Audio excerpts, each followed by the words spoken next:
The Tasman district has already set up emergency operations centres, this in preparation for yet another wet weather system this week. In fact, starting this morning, the region's been in clean-up mode after last month's downpour and damage, which is anticipated to cost millions in repairs. Entire rivers changed course during the last flood, with hydrologists warning they may be hard to predict this time around.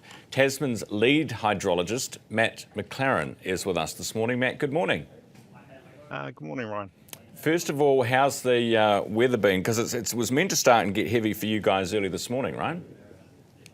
Yeah, well, there's been sort of persistent rain overnight, fairly light, and it's continuing at the moment, around about 50 millimetres so far.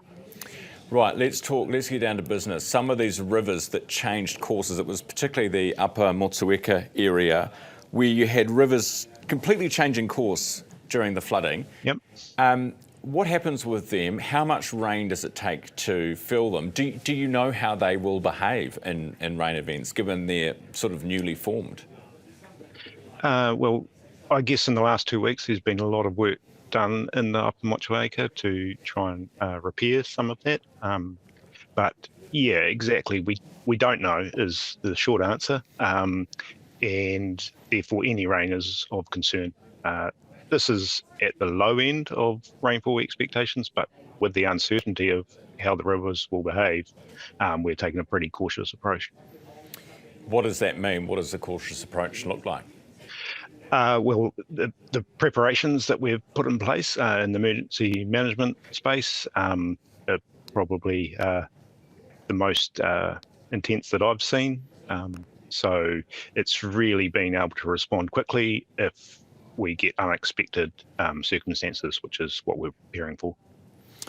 And if you're a farmer or you've got a piece of land and there's now a river running somewhere that it never used to, does that mean that it probably once would have flowed through there, or is this completely new riverbeds being carved out before our eyes?